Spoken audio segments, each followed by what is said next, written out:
අයිබෝන් අදත් අපි ඇවිල්ලා ඉන්නේ අපේ ඊළඟ එපිසෝඩ් එකට Geoeconomics Decoded podcast එකේ. අද අපි අතරම කතා කරන්නේ chips එහෙමත් නැත්නම් කන chips නෙමෙයි.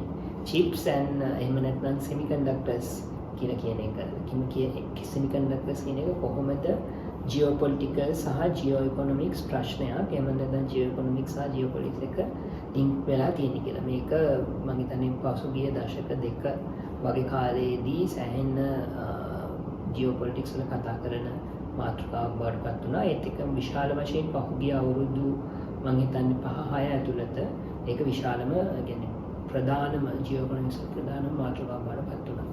අසරණ තමයි මේ සම්බන්ධයෙන් සෑහෙන රිසර්ච් කරලා තියෙන්නේ. අගේ මාස්ටර්ස් ඩිසර්ටේෂන් එකක් මේ සම්බන්ධයෙන් තමයි කලේ semiconductors විශේෂයෙන්ම තායිවානයේ පදනම් කරගෙන මේකට මේ සාකච්ඡාවට කන්ටෙක්ස්ට් එක ගන්න මම මුලින්ම පටන් ගන්නම්. ඇයි semiconductors කියන ඒවා chips කියන ඒවා geopolitical එහෙම නැත්නම් geoeconomics ප්‍රශ්නයක් බවට පත් වෙලා තියෙන්නේ. මම හිතන්නේ අපි ඊට කලින් කතා කරොත් හොඳයි chip එකක් කියන්නේ මොකක්ද කියන එක. chip එකක් ඇත්තටම හිතන්න නිකන් building block එකක් වගේ නේද? ඒ කියන්නේ ගොඩක් කියන්නේ හැම electronic item එක වගේම electronic device එකක්ම හැදෙන්න ඒකේ ඇතුලේ වෙන යාන්ත්‍රික ක්‍රියාවලිය සිද්ධ වෙන්න chip එකක් ඕනේ. හරිද?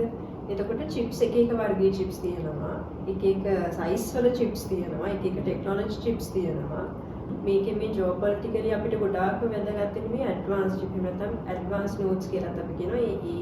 ඒ කියන ගොඩාක්ම වැදගත් ගොඩක් අර technologically advanced chip තමයි මේ මොනවාද මේ අපි මම මේකට කන්ටෙක්ස්ට් එකකට අපි සාමාන්‍ය chip කියලා කියන්නේ මේ මදර් කම්පියුටර් එක මදර් බෝඩ් එකක තියෙන දේවල්. එහෙම නැත්නම් ෆෝන් එකක තියෙන සර්කිට්ස් ඒක මම හිතන්නේ මෙහෙම තේරුම් ගත්තොත් දැන් අපි chip කියන වචනට අපි semiconductors කියලා සමහර දේවල් තියෙනවා විද්‍යුත් يعني ඉලෙක්ට්‍රික් මේ කරන්ට් එක පාස් වෙන දේවල් තියෙනවා. උදාහරණයක් හැටියට කොපර් වගේ තඹ වගේ මැටීරියල් එකක් ගත්තොත් ඒක විද්‍යුත් මොකක්ද කියන්නේ ඉලෙක්ට්‍රොනික මේ ඉලෙක්ට්‍රික් කරන්ට් එක පාස් වෙනවා.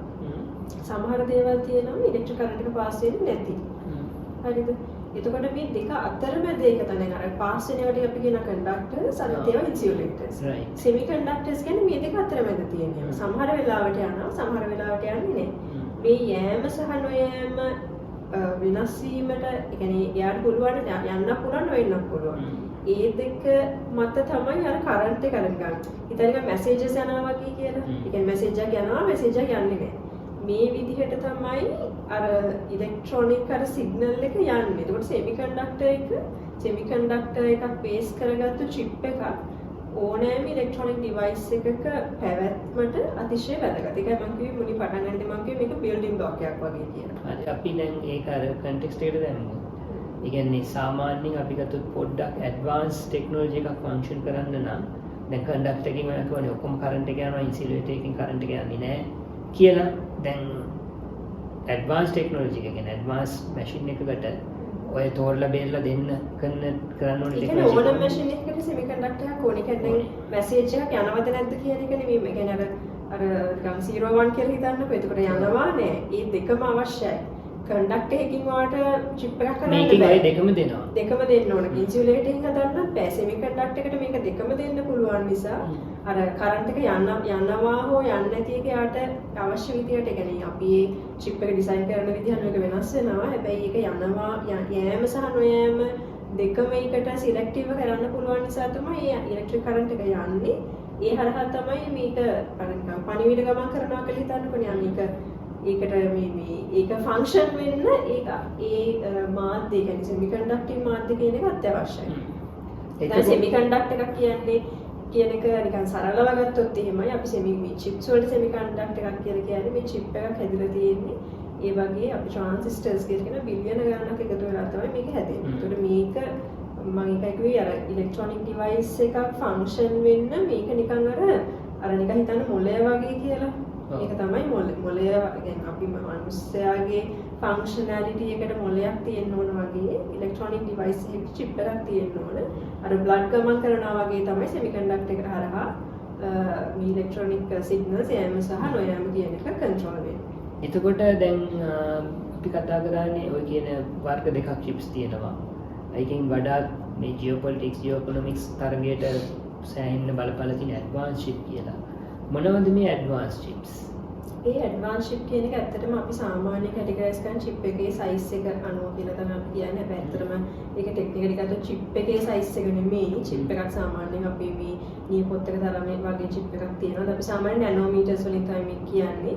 අර මම කිව්වේ වර්ග දෙකක් තියෙනවා මේ mature nodes and advanced nodes. සාමාන්‍යයෙන් mature nodes කියන්නේ නැනෝමීටර් 14කට 714 කියලා සමානලාට කියන එක වර්ගීකරණ තියෙනවා. සාමාන්‍යයෙන් නැනෝමීටර 14 කියලා හිතමු 14 වඩා වැඩියි. මොකද ඉස්සර කාලේ ආපු චිප්ස් මන්නේ නැනෝමීටර වලින් මේ මයික්‍රෝමීටර්ස් වලින්. මයික්‍රෝමීටර වලිනුත් ඒක බොහොම ප්‍රාථමික වර්ගයේ චිප් එකක්. ඒක ඇඩ්වාන්ස් චිප්ස් ඇඩ්වාන්ස් නෝඩ්ස් කියලා සාමාන්‍යයෙන් අපි සලකන්නේ නැනෝමීටර 7ට වඩා අඩු. දැනට ලෝකයේ තියෙන වඩාත්ම ඇඩ්වාන්ස් චිප් එක හදන්නේ නැනෝමීටර් 2 හදන්නේ. ඒක තායිවානින් හදන්නේ. ඊටත් වඩා නැනෝමීටර් 1.6ට තාම ඒගොල්ලෝ ඒක දවසක් නැහැ ගොඩක් වෙලාවට කියනවා මේ අවුරුද්දේ 1.6 නැනෝමීටර් චිප් එකේ කියලා. ඒව ඇවිල්ලා අර බොහොම මේ ඇඩ්වාන්ස් ටයිප් එකේ නෝඩ්ස්. එතකොට මේ ඇඩ්වාන්ස් ටයිප් එකේ වගේ ගැන අපි ගත්තොත් නැනෝමීටර් 7ට වඩා අඩු චිප්ස්. මේවා භාවිත ඇයි මේවා වැදගත් වෙන්නේ? මොන වගේ දේවල් වලටද මේවා භාවිතා වෙන්නේ? මේවා ගොඩාක්ම වැදගත් වෙන්නේ එකක් තමයි high technological equipments. ඒ කියන්නේ දැන් iPhone එක ගත්තොත් iPhone එකේ තියෙන chip එක, processor එක.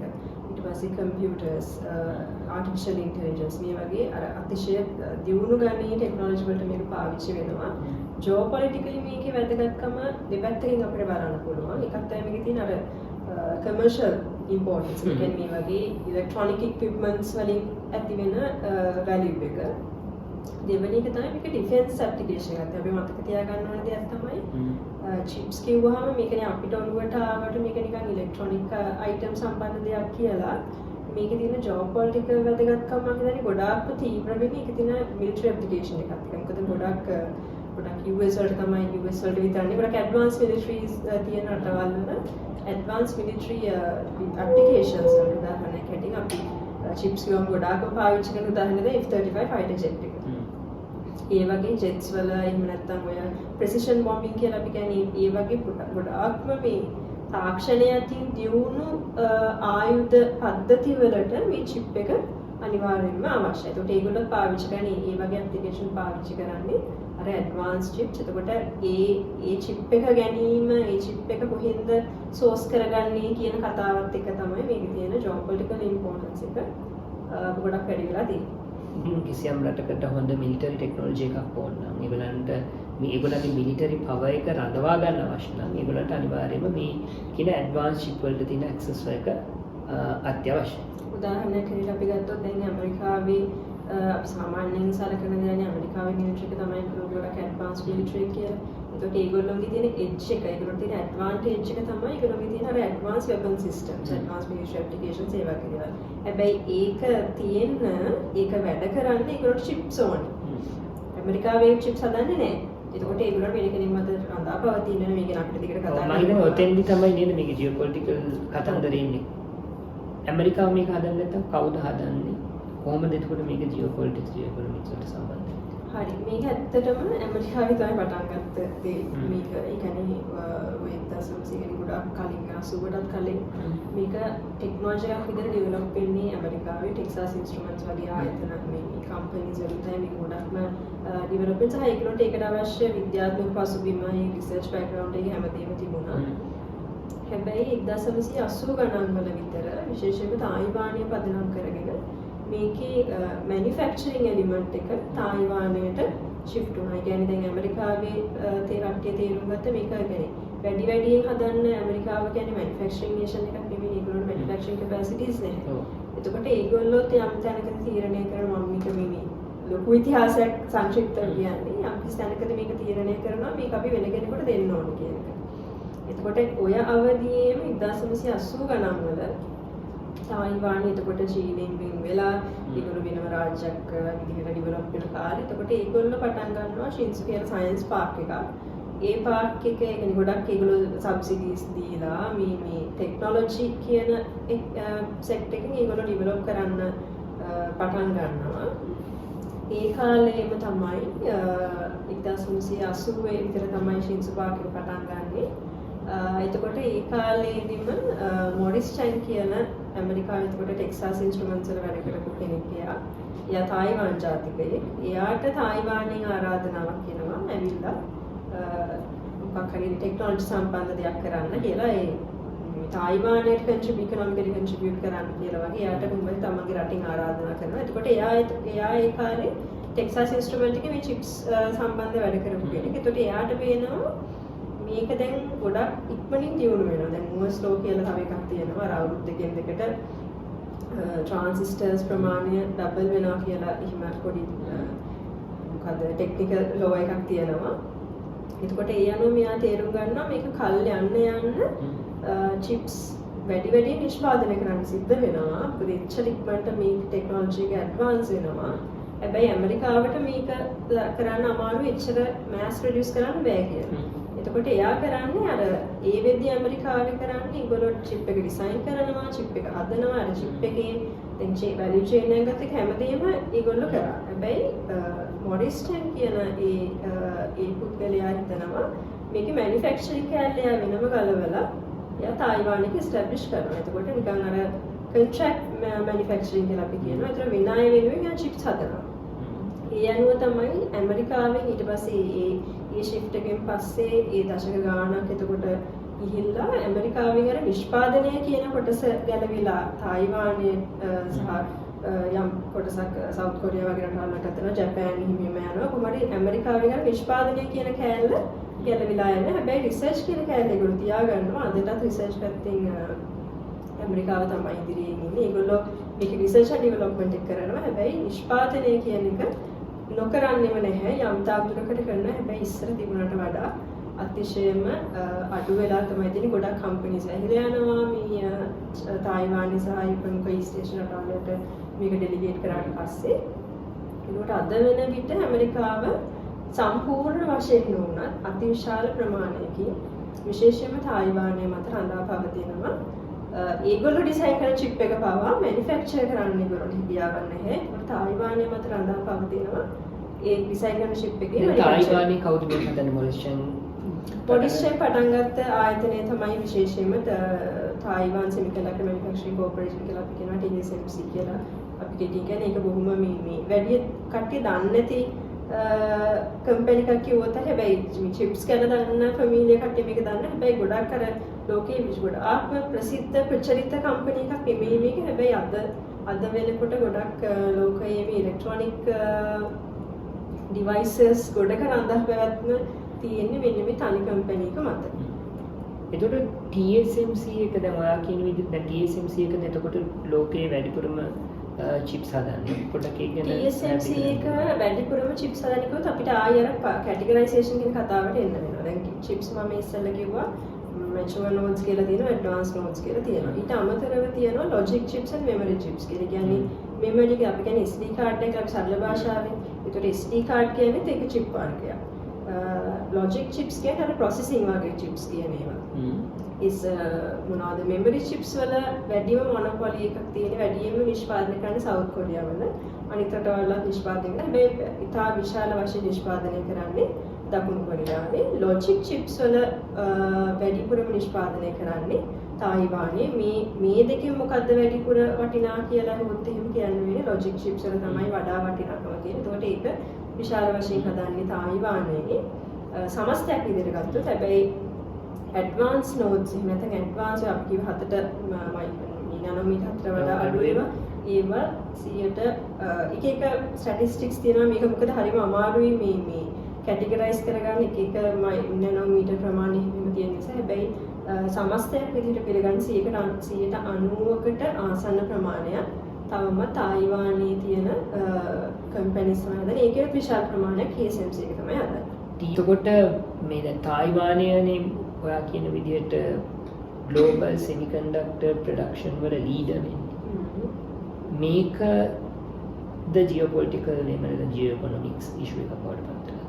ඔව් එතන මම හිතන්නේ කාරණා කීපයක් තියෙනවා. එකක් තමයි මේ එක single producer කෙනෙක් මත මුළු ලෝකේ භාගයක්ම අනික වෙන ඉන්ඩස්ට්‍රි එකක් වගේ නෙමෙයි මේක. මේක අපි හිතමු දැන් කාර් මැනුෆැක්චරින් නම් එකක් නේ දැන් මේක එහෙමනේ මම අර කියවනේ මේක බිල්ඩින් බ්ලොක් එකක් වගේ කියලා. ඒ කියන්නේ මේක මත විශාල කියන්නේ වයිඩ් වෙරයිටි එක ඉන්ඩස්ට්‍රීස් මේ මතම රඳාපවතින. ඒ කියන්නේ ඔටෝමොබයිල් වෙන්න පුළුවන්, දැන් මේ මොබයිල් ස්මාර්ට්ෆෝන්ස් වෙන්න පුළුවන්, සර්ජිකල් ඉක්විප්මන්ට්ස් වෙන්න පුළුවන්, මිලිටරි ඉක්විප්මන්ට්ස් වෙන්න පුළුවන්. මේගොල්ලෝගේ පෝර්ට්ෆෝලියෝ එක හරිම වයිඩ්. තව එකක් තියෙනවා අර මම කිව්වේ මේගොල්ලෝ TSMC contract manufacturing කියලා. මේක ඇත්තටම හරි යුනික් බිස්නස් මොඩල් එකක්. මේගොල්ලෝ දැන් කරන්නේ අනික් කට්ටිය දෙන ඩිසයින් එකට මේගොල්ලෝ චිප් එක හදලා දෙන එක තමයි කරන්නේ. මේ බිස්නස් මොඩල් එක නිසා මේගොල්ලන්ට පුළුවන් වෙනවා වයිඩ් වෙරයිටි එක කස්ටමර්ස්ට සර්ව් කරන්න. දැන් අපි හිතමු දැන් IBM එක ගත්තොත් එහෙම නැත්නම් අපි හිතමු Intel එක කියලා. දැන් Intel එක හදන්නේ Intel එක chip විතරයිනේ. මේගොල්ලන්ට Intel chips හදන්න පුළුවන්, Apple chips හදන්න පුළුවන්, Nvidia හදන්න පුළුවන්. ගොඩක් ප්‍රමාණයක. එතකොට සල්ලෝම ගත්තොත් ලෝකේ එක කම්පැනිස් ඔක්කොම එනවා තායිවාන්ට ඒගොල්ලන්ට උඩ චිප් එක හදාගන්න. එතකොට ඒ නිසාම අනිත් පැත්තේ මේක නිකන් අර ඒකේ ෆ්ලිප් සයිඩ් එක ගත්තොත් විශාල ප්‍රමාණයක ඉන්ඩස්ට්‍රීස් සහ කම්පැනිස් මේ සිංගල් සප්ලයර් මත රඳා පවතිනවා. ඒ කියන්නේ හදිස්සියවත් TSMC එක ඇතුළු තායිවාන් කම්පැනිස් ටික චිප්ස් හදන එක නැවැත්තුවොත් කාලයකට ලෝකයේ තියෙන විශාල ඉන්ඩස්ට්‍රීස් ප්‍රමාණයකට ලොකු අර්බුදයකට යන්න වෙනවා. ඒක එස්ටිමේට් කරලා තියෙනවා. අත්‍තරම එක පේපර් එකක් තියෙනවා මේ රිසර්චර්ස් කීපෙනෙක් දීපු ඒ පේපර් එකේ ඒගොල්ලෝ එස්ටිමේට් කරනවා. මම කියන්නේ 2021 20 වගේ එස්ටිමේට් එකක්. ඉලෙක්ට්‍රොනික හදිසියේවත් තායිවානයේ තියෙන තායිවානයේ විතර. තායිවානයේ තියෙන මේ semiconductor companies entirely destroy you know thing. Electronics කියන ෆීල්ඩ් එකට විතර බිලියන 490ක පාඩුවක් වෙනවා කියලා ඒගොල්ලෝ එස්ටිමේට් කරලා තියෙනවා. ඩොලර් බිලියන 490ක්. හරිද? මේක තව උදාහරණයක්. මේක හොඳම ඉතාමත්ම මේක හොඳටම පැහැදිලි උදාහරණයක් තමයි කොවිඩ් වසංගත තත්ත්වයේ කාලේ එතකොට ඒෂියන් රටවල් වලින් ගොඩක් වුණා. එතකොට මේ සප්ලයි චේන් එක ඩිස්ට්‍රප්ට් වුණා. චයිනා වලට බැරි වෙලා තියන්නේ ඇයි මේ තායිවාන් ආකාරයේ චිප්ස් හදන්න? ඔව් ඒක ඇත්තටම හොඳ ප්‍රශ්නයක්. චයිනා වලට බැරි ඇයි කියන එක අහුවොත් එහෙම එතන කාරණා කිහිපයක් තියෙනවා. චීනෙත් මේ චිප් රේස් එකේ අපි දැන් චිප් රේස් කියලා අපිට කියනවා. චිප් රේස් එකේ හිටපු රටක්. චීනෙත් මේ චිප්ස් හදන්න ගත්තා. හැබැයි යම් තැනකදී මේක චිප්ස් කියන්නේ අර මම කිව්වා වගේ නිකන් කමර්ෂල් කමෝඩිටි එකක් නෙමෙයි මේක. එතන මේ මිලිටරි ඉම්ප්ලිකේෂන්ස් තියෙනවා, සිකියුරිටි ඉම්ප්ලිකේෂන්ස් තියෙනවා කියන එක ආවහම ඒක මේ රියලයිස් වුණාම විශේෂයෙන්ම ඇමරිකාවෙන් යම්කිසි මේ රෙස්ට්‍රික්ෂන්ස් පැනෙවුවා චීනයට විරුද්ධව 2019 ඉන්ටිටි ලිස්ට් කියලා කියනවා මොම නිතර ඇහෙන්න ලැබෙන උදාහරණයක්. එතකොට ඒකෙන් ඒගොල්ලෝ කරේ චීනයට දැන් චිප් එකක් කියන එක මම කියන්නේ හරිම නෙට්වර්ක් එකක් නේ. එක කොටස් තියෙනවා. ඩිසයින් කරන්න එක තැනක රෝ මැටීරියල්ස් එක තව තැනකින් ඒක දැන් අපි මේ චිප්ස් ගොඩක් හදන්නේ සිලිකන් බේස් එක. يعني සරල භාෂාවෙන් කියනවා නම් වැලි කියන්නේ කොහොම රිෆයින්ඩ් වැලි. එතකොට ඒක ඉන්න තැනකින් ඒ චිප් එක මේ print කිරීමක් වගේ වෙන්නේ print කරන මැෂින් එකේ ඉන්නේ තව රටකින්. එතකොට මේ එක රටකට තනිවම ස්වයං පෝෂිත විදිහට චිප්ස් හදන්න බෑ. ඒකට ඒගොල්ලෝ ඒ නෙට්වර්ක් එකේ කෙනෙකුට මත ඩිපෙන්ඩ් වෙනවා. චීනයට ඒ නිසා තනියම හදන්න බෑ. ඒගොල්ලෝ යම් වෙනත් රටවල් මත වෙන දේවල් සඳහා ඩිපෙන්ඩ් වෙනවා. එතකොට මේ චිප් එකේ තියෙන මිලිටරි ඉම්පෝර්ටන්ස් එක, සිකියුරිටි ඉම්ප්ලිකේෂන්ස් නිසා ඇමරිකාවට මේ නෙට්වර්ක් එක ඇතුලේ ලොකු බලයක් තියෙනවා. මොකද ඒගොල්ලෝ තමයි ගොඩක් ඩිසයින් පැත්තෙන් ඉදිරියේ ඉන්නේ. එතකොට ඒගොල්ලෝ චීනයට විරුද්ධව විවිධ රෙස්ට්‍රික්ෂන්ස් පැනෙවුවා. එකක් තමයි එන්ටිටි ලිස්ට් එක. අනිත් එක තමයි දැන් මේ TSMC එක වගේම මේ චිප්ස් කියන මාතෘකාවේ වැදගත් වෙන තවත් කම්පැනි එකක් තියෙනවා ASML කියලා. ASML කියන්නේ අපි මේක කියන ෆොටෝලිතෝග්‍රැෆි කියලා. කියන්නේ මම කියන්නේ චිප් එක නම් print කිරීමක් වෙන්නේ කියලා. ඒ print කරන මැෂින් එකට තමයි කියන්නේ අපි ෆොටෝලිතෝග්‍රැෆි මැෂින් කියලා. ඒක තමයි කියන්නේ. එතකොට මේ මැෂින් එක හදන්න පුළුවන් ලෝකයේ තියෙන එකම කම්පැනි එක තමයි ASML. වෙන කිසිම කම්පැනි එකක් නෑ. ASML එක කොහෙද? ASML එක බේස් වෙලා තියෙන නෙදර්ලන්ඩ්ස්. දැන් චිප්ස් හදන්න ගොඩක් ඉන්නවනේ රටවල්. ඒ කියන්නේ TSMC එක ග්ලෝබලි ඉන්නවට තව ගොඩක් කම්පැනිස් තියෙනවා. චීනෙත් හදනවා, ඇමරිකාවෙත් චිප්ස් හදනවා තාම. හැබැයි ASML එක විතරයි මේ මැෂින් එක හදන්න පුළුවන් ලෝකයේ තියෙන එකම රට. එතකොට ඇමරිකාවේ යම් තැනකදී ASML එකට බල කරනවා ඔයාලට චිප්ස් හදන්න මේ මැෂින් එක ෆොටෝලිතෝග්‍රැෆි මැෂින්ස් චීනයට සපයන්න බෑ කියලා. මේ මැෂින් එකේ වඩාත්ම මේක තමයි ඒකේ වර්ග දෙකක් තියෙන EUV DUV කියලා. Deep Ultraviolet සහ Extreme Ultraviolet. එතකොට DUV කියන්නේ Deep Ultraviolet කියන්නේ ඇත්තටම ටිකක් පරණ ටෙක්නොලොජි එකක්. චීනයට DUV හදන්න පොඩ්ඩක් අමාරුයි. හැබැයි දැන් වෙද්දී ඒගොල්ලෝ යන්තම් DUV එකක් හදාගෙන කියලා කියනවා. හැබැයි ඒවල වංශගේ නිරවද්දතාවය අපි දන්නේ යම් යම් චීනය බේස් කරගත්තු මීඩියා ආයතන විසින් කියනවා ඒගොල්ලෝ DUV මැෂින් එකක් හදලා තියෙන්නේ කියලා. හැබැයි EUV එකක් තාම හදන්න බැරි වෙලා තියෙනවා. අනිත් එක ඉන්ටරෙස්ටිං කතාව තමයි 7ට වඩා අඩු නැනෝමීටර් 7ට වඩා අඩු ඇඩ්වාන්ස් චිප්ස් කියන වර්ගයේ මේ ඉතාමත්ම වැදගත් වැලියබල් චිප් එකක් හදන්න අනිවාර්යයෙන්ම EUV තමයි ඕන. ඒක DUV එහෙම නැත්නම් Deep Ultraviolet machine එකකින් හදන්න බෑ. ඒක ලොකු චීනයට තියෙන ලොකු choke point එකක්. ඒ කියන්නේ ලොකු බාධකයක්. අර ඇඩ්වාන්ස් nodes හදන්න තියෙන විශාලම බාධකයක් තමයි මේ EUV machine එකක් හදාගන්න බෑ. මොකද ලෝකෙම EUV machine හදන්න පුළුවන්. ඒක කම්පැනි එකටයි. ඒ කම්පැනි එකත් චීනයට දෙන්නේ නැහැ. එතකොට බැරි වෙලාවක චීනයට ASML EUV මැෂින් එකක් හම්බුනොත් අපි හිතමු ASML එකෙන් ගත්තා කියලා බාධකයක් ඇතිලා ඒ වුණොත් චීනයට පුළුවන් ද 7nm වලට වැඩි අඩු EUV මැෂින් එකක් තියෙනවා නම් හදන්න පුළුවන්. අනිවාර්යයෙන්ම පුළුවන්. හදන්න පුළුවන්. මොකද දැන් තායිවානයේ චීනය ගත්තොත් දැන් ඇමරිකාවේ තායිවානයේ වගේ නෙමෙයි. ඒගොල්ලොන්ට තායිවානයට වගේ ඒගොල්ලොන්ට පවර් මේ කැපිටල් හියුමන් කැපිටල් එක තියෙනවා, ටෙක්නොලොජි එක තියෙනවා. එහෙම ගත්තොත් පුළුවන්. හැබැයි අර තායි මේ ASML එකෙන් UV මැෂින් එකක් ගන්නවා කියන එක කොහොම අපිට එහෙම නිකන් මේ නියත වශයෙන් කියන්නේ කිසිම දවසක හිත වෙන්නේ නැහැ කියලා. හැබැයි ඒක ටිකක් අමාරු process එකක්. එක්ක ඒගොල්ලොම develop කරලා ගන්න ඕනේ. දැන් UV හදලා තියෙනවා වගේ. හැබැයි UV හදන්න ඒක මේ නිකන් පොඩි මැෂින් එකක් නෙමෙයි. අවුරුදු ගාණක් ඒකේ මැනුෆැක්චරින් කරලා තියෙනවා. සහ මම කියවලා තියෙන මැෂින් එකක් මේ ට්‍රාන්ස්පෝර්ට් කරන්නත් සෑහෙන ලොකු මේ මොකද කියන්නේ නිකන් ඒකේ නම් කෑලි ගැලෙව්වොත් එහෙම මම අහලා තියෙනවා ජෙට් යානා 3ක හෝ 5කට දාන්න තරම් කෑලි තියෙනවා. ඒ කියන්නේ විශාල මැෂින් එකක් ඒක.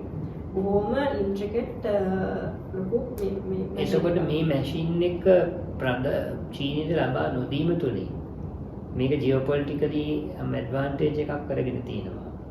ඒක චීනයට මේක හදිසියෙවත් අපි හම්බුණා කියලා අපි කල්පනා කරමුකෝ. මේගොල්ලෝ හම්බෙලා ASML එකෙන් අරගෙන හොබෝ. ඒගොල්ලෝ ඩෙවලොප් කරොත් චීනයටත් ඇමරිකාවට වගේම මේ චිප්ස් හදන්න පුළුවන්. සහ චීනෙන් ඇමරිකාව නම් තව කෙනෙක් මත රඳා පවතින්න වෙනවනේ. චීනට තායිවානයෙන් මත රඳා පවතින්න ඕනේ. අර මම කිව්වා වගේ ඒගොල්ලන්ට හියුමන් කැපිටල් එක දෙනවා. කැමතිතරම් සහ දැනට චීනේ මතන්නේ චිප්ස් කම්පැනිස් තියෙනවා නේද? චීනේ තියෙනවා. දැන් ස්මිත් වගේ එකක් ගත්තොත් චීනේ බේස් කරගෙන තියෙන මේ චිප් කම්පැනි. ඒතර ඒගොල්ලන්ට තව ටිකක් මේක ඇඩ්වාන්ස් මේ චිප්ස් හදනවා කියන එක ලොකු දෙයක් නෙමෙයි. ඒ කියන්නේ දැනට මේගොල්ලෝ හදනවා මැචුවර් චිප්ස්. ඒ කියන්නේ 7ට වැඩි චිප්ස් හදනවා සහ දැන් හදනවා. හරි. එතකොට ඒගොල්ලන්ට EUV මැෂින් එකක් හම්බුනොත් ඒගොල්ලන්ගේ මේ තියෙන කම්පැනිස් වලට පුළුවන් කෙලින්ම ඇඩ්වාන්ස් චිප්ස් උත් හදන්න පටන් ගන්නවා. ඒගොල්ලෝ දැනටම ඇතැම් මාධ්‍ය වාර්තා කරනවා දැනටමත් අර ඇඩ්වාන්ස් නෝඩ්ස් හදනවා. හැබැයි අර තායිවානයේ වගේ විශාල ප්‍රමාණයකින් විශාල එෆිෂන්සි හදන්න බෑ.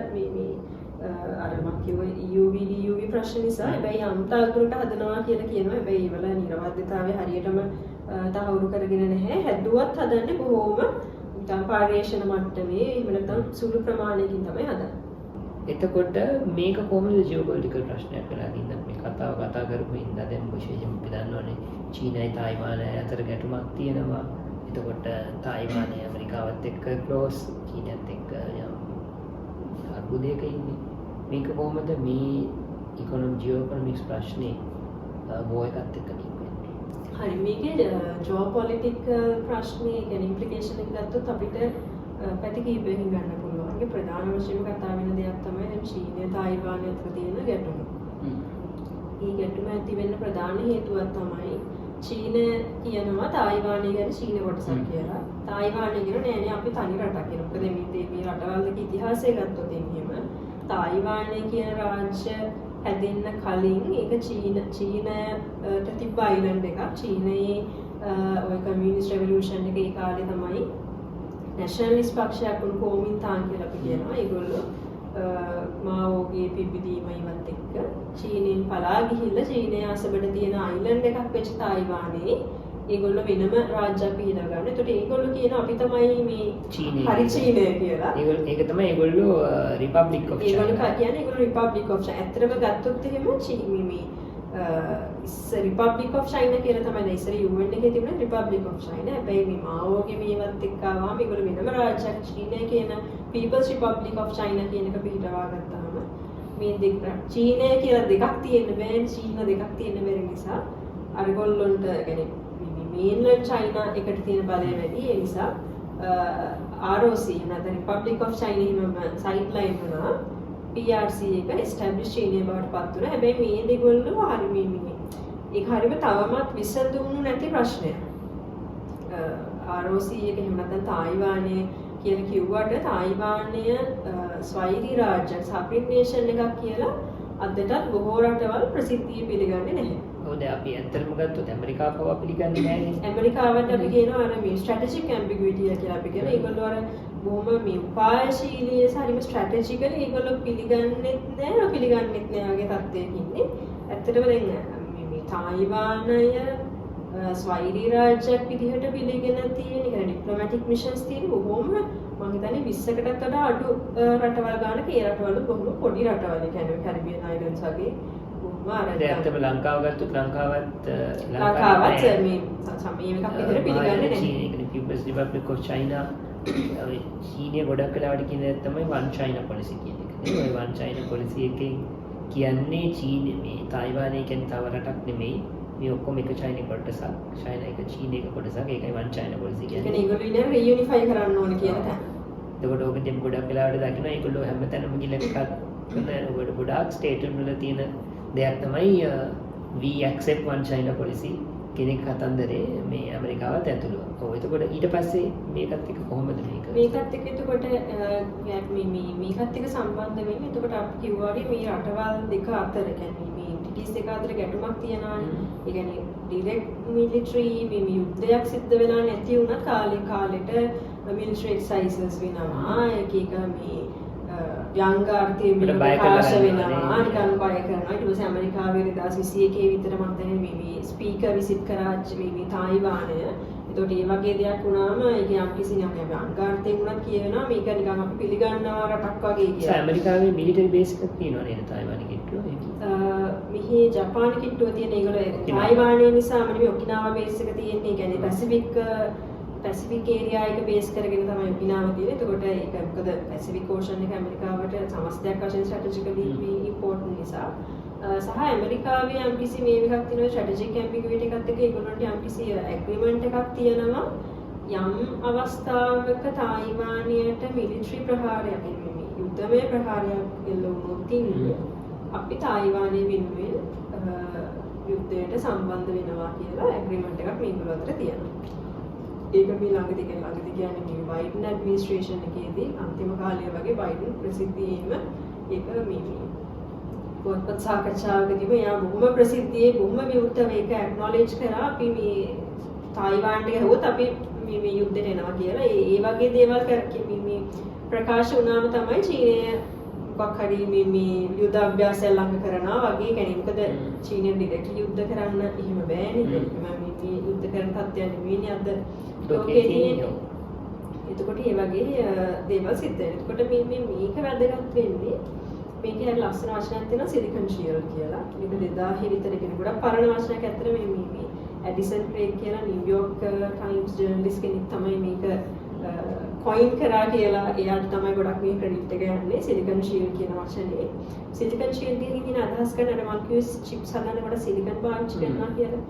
එතකොට ඒකෙන් අදහස් කරන්නේ මේ චිප්ස් හැදීමේ යම්කිසි සෙන්ට්‍රැලිටි එකක් තියෙනනේ තායිවාන වලට. ඔව්.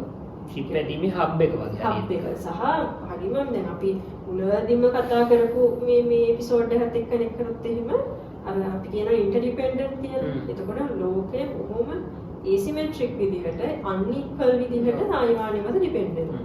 ඒ නිසා මේ තමන් මත සෑහෙන ඉන්ඩස්ට්‍රීස් සහ රටවල් තමන් මත ඩිපෙන්ඩ් වෙන නිසා මේ තමන්ගේ චිප් ඉන්ඩස්ට්‍රි එක නිසා ඒක මේ සිලිකන් ෂීල්ඩ් එකෙන් ඒගොල්ලන්ට යම්කිසි ආරක්ෂාවක් ලැබෙනවා මේකේ කියන්නේ.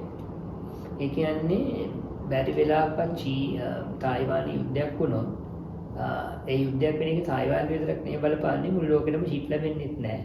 ඒතකොට මේ යුද්ධයක් වෙන එක ලෝකෙම ප්‍රශ්නයක් බවට පත් වෙනවා. ලෝකෙම ප්‍රශ්නය ඒකේ පොඩි අර අපි කියන්නේ අර we got a taste of it Covid කාලේ.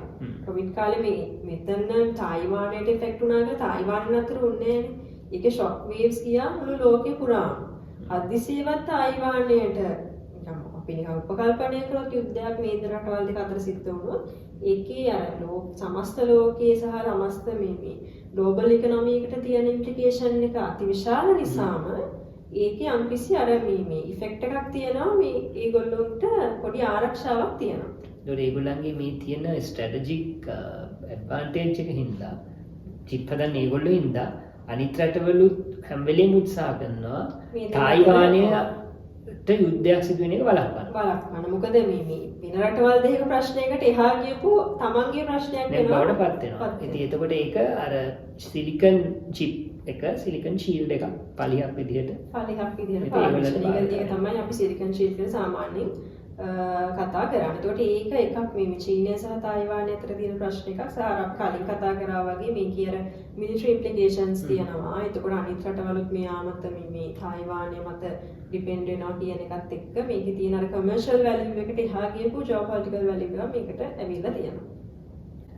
එතකොට දැන් මේක සම්බන්ධයෙන් ගොඩක් දේවල් අපි කතා කළා. අපි දැක්ක ඇමරිකාවේ මේ චිප්ස් ඇක්ට් කියලා වගේ දේවල් ලැබිලා තියෙනවා. මේක ඇමරිකාව කොහොමද දකින්නේ මේ ප්‍රශ්නේ දැන්?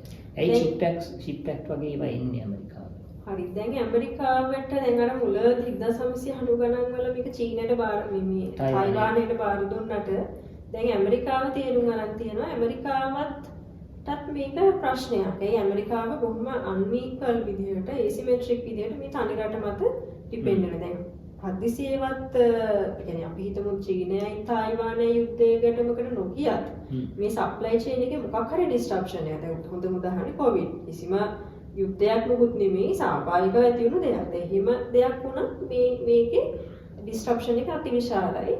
සහ මේගොල්ලන්ට once again අපේ මේ මෙච්චර මේ ඇඩ්වාන්ස් මිලිටරි දේවල් වෙන ඇඩ්වාන්ස් මිලිටරි ඉක්විප්මන්ට් එකේ තියෙන මේ නිකන් බ්‍රේන් එක වගේ එකක් ඇයි වෙන රටක් හදන්නේ? ඇයි අපිට හදන්න බැරි?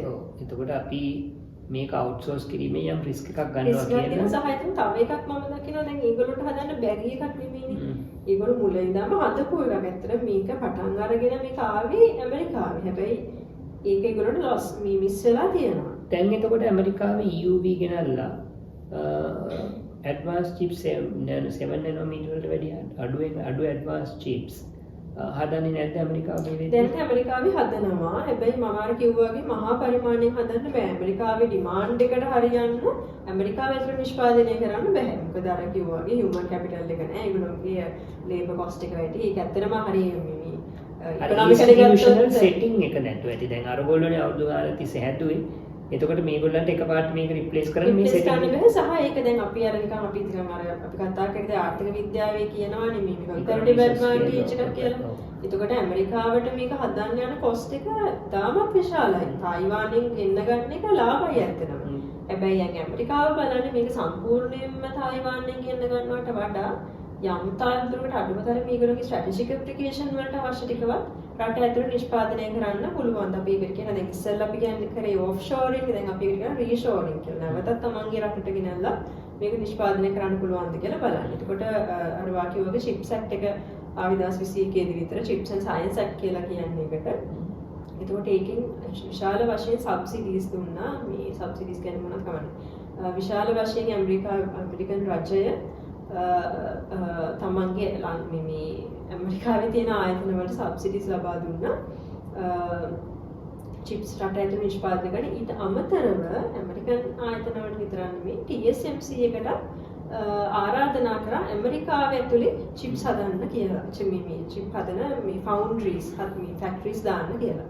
ඒකට ඒකේ ප්‍රතිඵලයක් විදිහට ඉස්සෙල්ලා ඇරිසෝනා වල ඇරිසෝනා තමයි දැන් කොහොම තියෙන්නේ. මුලදී 2021 දී විතර හදන්න පටන් ගත්තා ඇරිසෝනා පළවෙනි ෆැබ් එක. දැනට 3ක් විතර මම හදලා තියෙනවා. ඒක තාම අර හදන්න කියන්නේ මාස් ස්කේල් එකකින් චිප්ස් ප්‍රොඩියුස් කරන්න තාම පටන් ගන්න නැහැ. පටන් අරගත්තත් ටිකක් කල්යයි තායිවාන ලෙවල් එකට එන්න.